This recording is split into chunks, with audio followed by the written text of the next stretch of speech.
Hello there and welcome back. My name is Elena. And I'm Fotios, and this is the Game Court. And today we have managed to finally... I thought you were going to say they were going to do something different. And today we're going to do something different. That's it. Thank you. Thank you for reminding me, kind sir.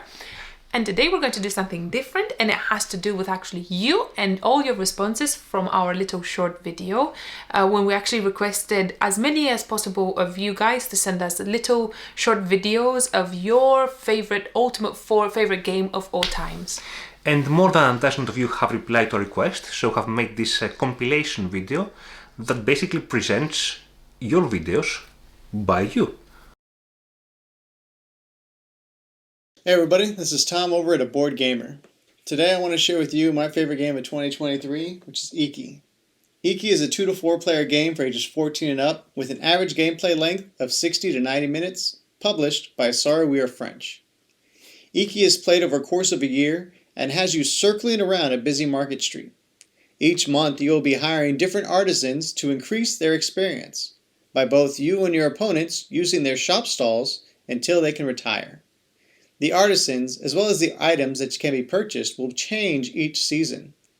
You will also have to avoid fire and have enough rice to pay your artisans, and you will be able to collect many bonuses, and the player with the most Iki, or points, at the end of the game, wins. I found Iki to be a very well-themed game. Everything is done with care and leads back to Edo period of Japan. From the different character cards to the mon or coins, their shape and values, even celebrating the importance of New Year's Day is put into this game. The art and production value will lure you in, and the gameplay keeps you involved and entertained. Iki is a game that feels very comfortable for me. It has good strategy in it, but is light enough to show off and play with people who are not always looking for the most optimized way to play a game. It's a game where I don't even remember who won the games we've played. I just remember having fun playing it, and feeling the gears turning in my head, thinking about what my next move should be. If I have only one thing to say about Iki, is that this game is not boring. Hello everyone, I'm Sloth, the game refresher. I like to talk about rules in games and help you to refresh the most difficult ones. However, today I'm not gonna flip through pages of rulebook, but I'm gonna tell you what I consider the #1 game of all time. This game is Root, designed by Cowell and published by Leather Games. The cute animal settings and the beautiful art by Kyle Ferrin disguise a terrific war game that can be played in less than 90 minutes. Each player takes the role of animal faction who want to rule the woodland, except for the vagabonds who dare do their own stuff. Each faction plays in a different way, is very asymmetrical, and is where the game shines. Each faction has embedded a different mechanics. The Marquette Cat is resource management.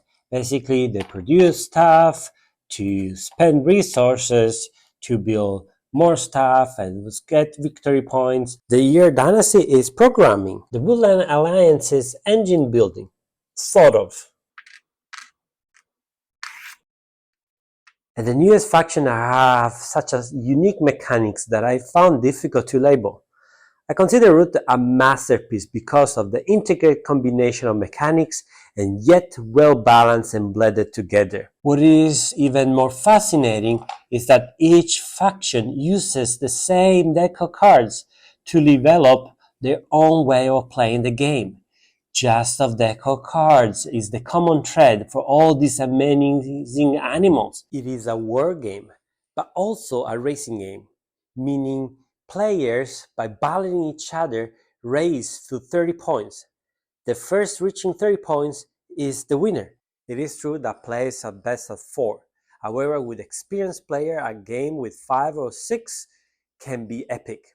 And you may wonder, what about 2 and 3 players? Well, the last expansion fixed that. What about solo?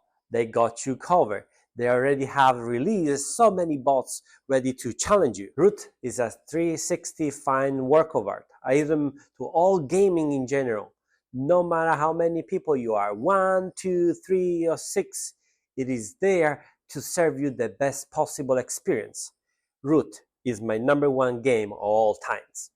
Ciao. Hi, I'm Hilmar from boardspiel.is. My favorite board game is definitely Arkham Horror, the card game. I love storytelling in games, and this game has it in spades. Right now there are 7 chapters already being published, and the 8th one will be released in February. We have everything here. You deck build your characters for each scenario or each game.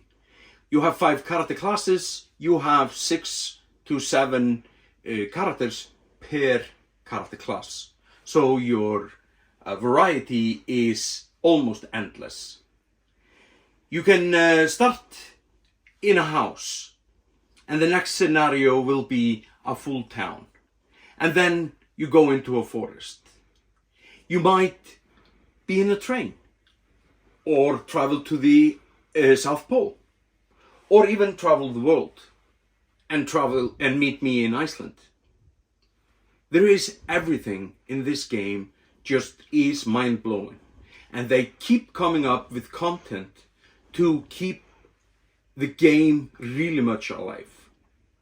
I really hope that Arkham Horror, the card game, will be kept alive for a long time, because the content will...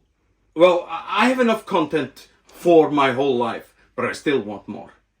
So, if you haven't tried it, definitely give it a dip for Arkham Horror, the card game. Hey, Dimples. Hi, question for you. What is your favourite board game? Game Court want to know.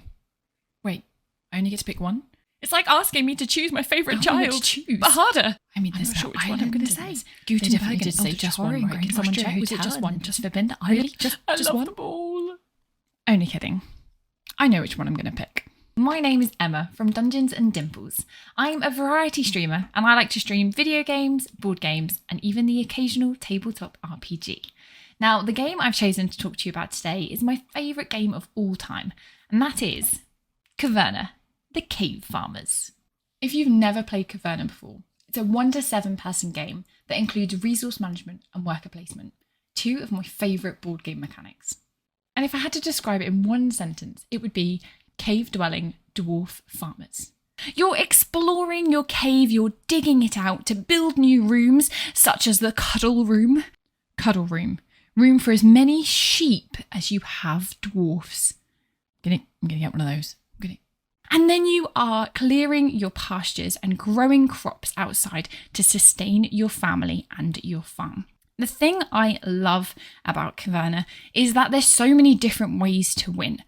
There's also another thing I really like about Caverna. So you get these wooden components, you get these teeny tiny little cows, and then you get sheep and donkeys, you even get a dog, and there's a pig as well, though it's called a wild boar, and you get some twigs and stones too, and then for your farm you have pumpkins and you have wheat as well, because you need to grow things for the harvest, but you also get these little plastic coal and little plastic...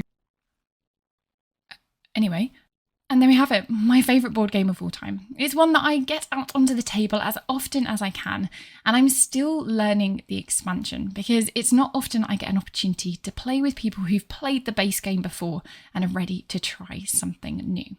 Game Court, thank you for the awesome question. I hope you have a wonderful new year and look forward to seeing lots more board games coming to your table in 2024. Bye! My favorite game of all time? It's a Wonderful World. Excellent game. Pretty much flawless in its execution. It's touted as a civilization game, and, not really. But it has that kind of theme to it where you're working on certain aspects of a society where you're building up a military or your commerce or these kind of things. But what I really like about it is the resource management, because as you're building up your tableau, you're choosing your cards, you're getting your resources, you're applying them to your cards, and then you go through the production phase. And as each step in the production phase, you're able to, again, add these to your cards, and then maybe eventually build one of them and then add them to your ongoing engine, basically, where the engine is contributing to more resources and also points and that kind of thing. So excellent game. And when people ask me, what's your favorite game of all time, this is the one I usually go to. This is the one. But we're splitting hairs here because there's so many great games out there. Tomorrow I could come up with maybe another one. But if you ask me now, and you are, this is it. Hi, my name's Paul Grogan from the YouTube channel Gaming Rules, and I'm here today to tell you about my favourite game of all time. This is Mage Knight. Now, this is the Ultimate Edition of the game, and it contains all of the expansion sets. So far, why is Mage Knight my favourite game? This is a fantasy game where you are travelling across various terrain types to try and basically beat up monsters and capture these cities is ultimately what the game is. But there's so many different ways that you can play this game. There is a cooperative mode where the objective of the game is to cooperate together and defeat the cities. The competitive mode of the game, the objective is still to defeat the cities, but it's the one with the most fame at the end of the game that wins. There's multiple different scenarios to the game, each of which that change the way that the game plays, but this is done with deterministic combat.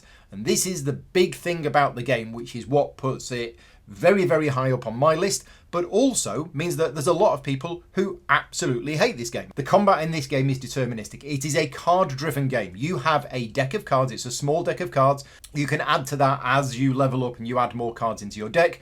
It's a deck building game of sorts, but you only go through your deck once a day, and the full scenario, there are 6 days in that scenario. So it isn't a deck building game where you're going to be going through the deck like over and over and over again like in some games. But the way that the combat works in this game is there's no dice rolling for combat. It is all down to the playing of the cards and the numbers on the cards to try and basically defeat the armor levels of the opponents.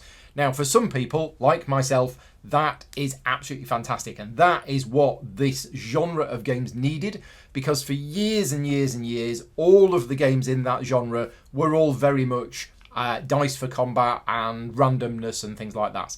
And Vlaada came along and designed Mage Knight and basically took out all of that and turned it into effectively a kind of puzzle game. And as I say, that's the one reason why a lot of people don't like this. They want to rush into fights. They want to roll a bunch of dice.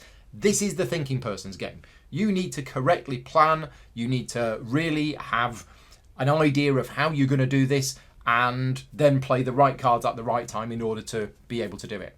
So yeah, a game that I think is absolutely fantastic. It is quite heavy. It is very complex. It does take a long time to play, but there's almost infinite replayability with this game. Multiple different characters that you can play, multiple different scenarios that you can play, and as I say, there are different modes of play as well. And the solo mode basically has won so many different awards for like solo games and everything else, and it is very, very high up on the best solo games of all time. Anyway, that is Mage Knight, my favourite game of all time.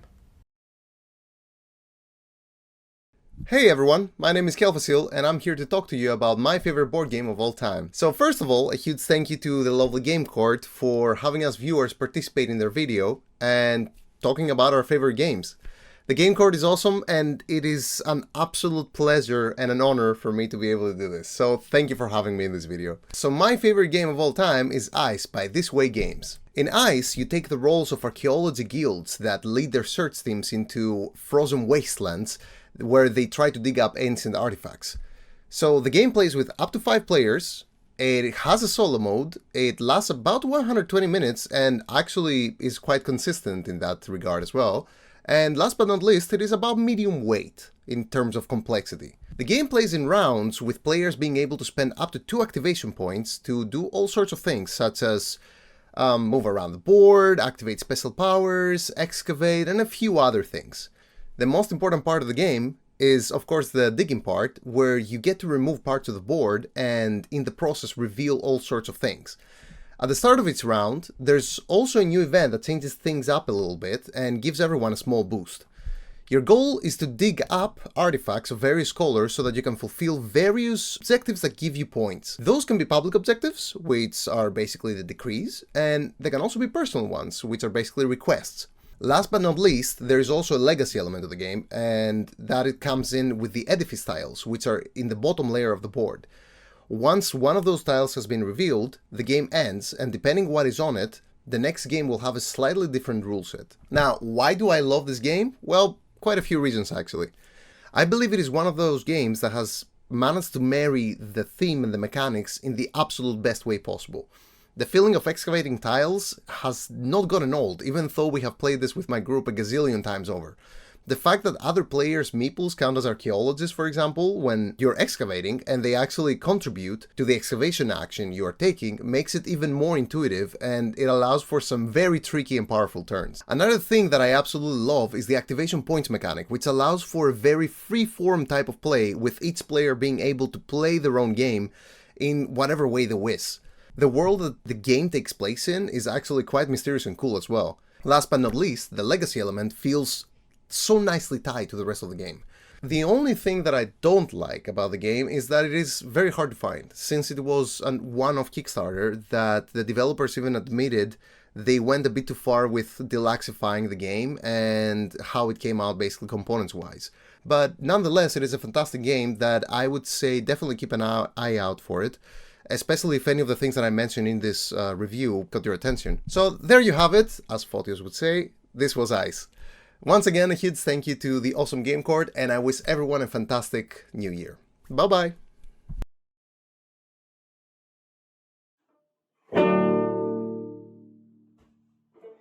Hi everyone! Hello Elena, hello Photios. My name is Radek, and as you can see, I am a professional musician, and I play one of the most beautiful instruments in the whole world, the cello. I work in the symphony orchestra at the National Forum of Music here in Wrocław, Poland. So, music is not only my work, but also my passion. However, about 4 years ago, a new passion appeared next to it, board games. And today, I would like to introduce you to one of my favorite games, Anachrony. It's also my wife's favorite game. Anachrony is a very heavy, big box, so I have only here a cover. Anachrony is a game designed by David Turci, Richard Amann and Victor Peter, published by Mindclash Games. The main mechanics in Anachrony include worker placement and variable player powers. Despite being a Eurogame, it has a very atmospheric feel, in my opinion. Earth has been devastated by a powerful cataclysm, and you take on the roles of leaders of one of the 4 factions, or 5 with the expansion, slowly rebuilding civilization. The game involves sending workers to action spaces, either in the city or on the surface. For surface actions, workers wear special suits. We can gather resources from mines, construct buildings, conduct research, recruit new workers, trade with nomads, and collect water. The best managed development and scores the most points wins the game.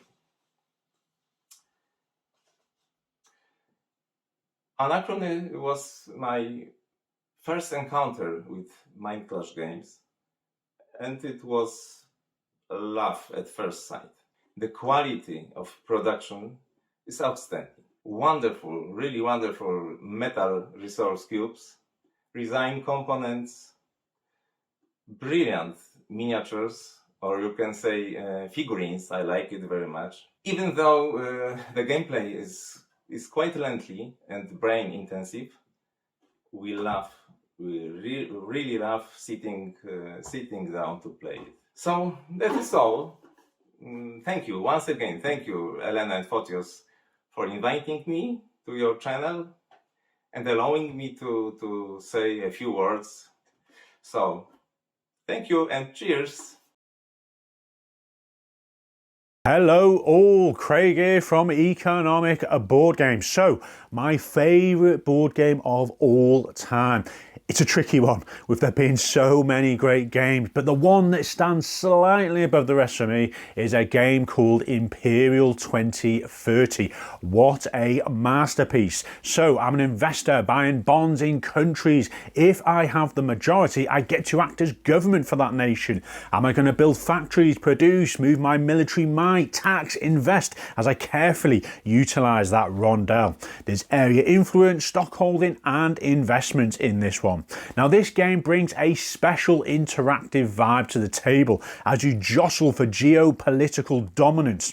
You can mistakenly get emotionally sucked into a nation, which is still fun, but mastering the true art of influencing the power play in the background of bond ownership, interest received and government decisions to profit your personal finances is fascinating here.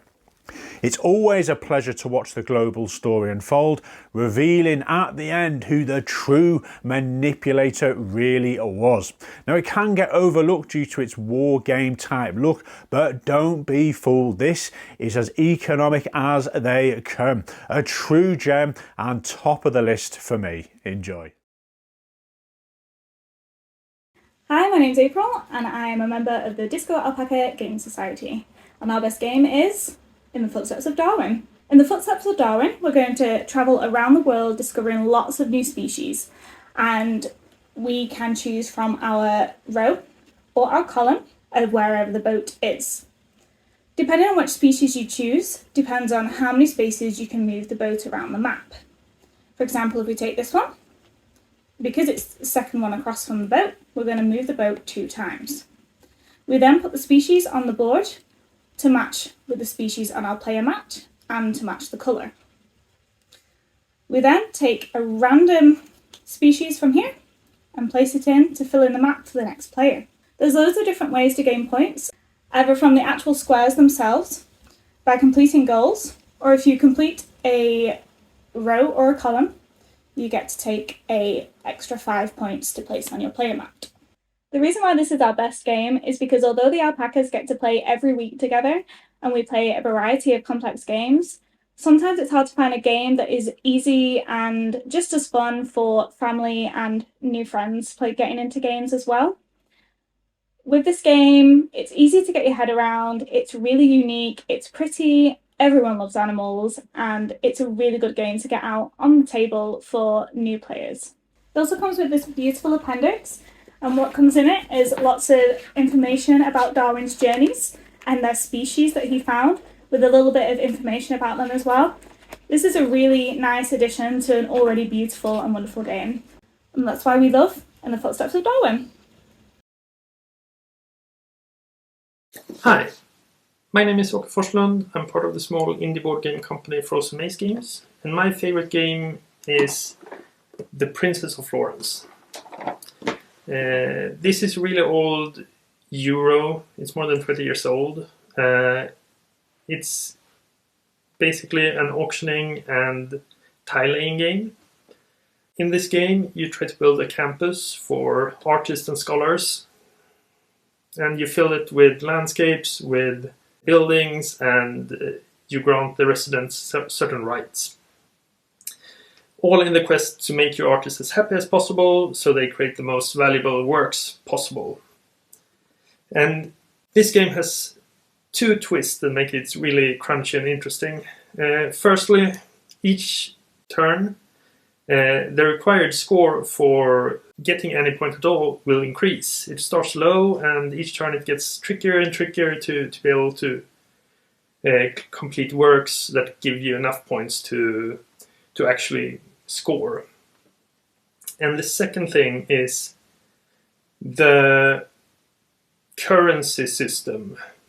You need to, when you score, you will decide how much of your score will become points and how much of your score will become currency for your future auctions. So you really need to think and plan ahead and make sure that you have the money required for future turns. Yeah, that's my favorite game, The Princess of Florence. It's great, it's old, it's overlooked. Do try it.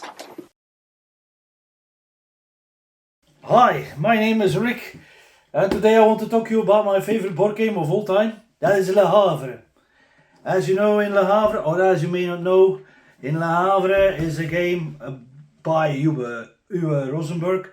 It's a game where a ship floats into the harbor. He passes warehouses. In those warehouses, you can put some resources. With the resources, you can buy buildings. With the buildings, with the resources, you can make them better. With upgrading resources, you can make better buildings. It's always another game due to the way the cards are laid out on the table. After all those years, it's still in my heart. It's still number one. I always enjoy playing it. So that's mine. Thank you. Hey guys, my name's Joseph, and this might be cheating, but my favorite game is a game that I created with my good friend Alex Chang. It's called Widgets and Digits. Now, I don't know if you've played this game before, but I think you're going to like it. Widgets and Digits is a medium-weight engine building game about creating your own business. And yes, that does mean you get to come up with your own business idea. In the game, you're making widgets, and your goal is to be the most profitable CEO. Every turn, you're going to make widgets through your supply chain, which is this 4-step process that builds and sells widgets.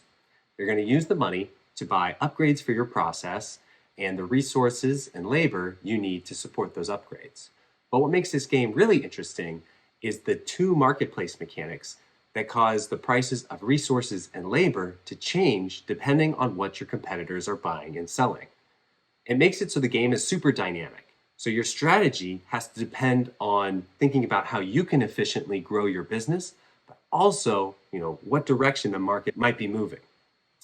I love this game. I think it's super fun. I think the strategy is very unique and different because of the way it's so dependent on kind of this market-based thinking.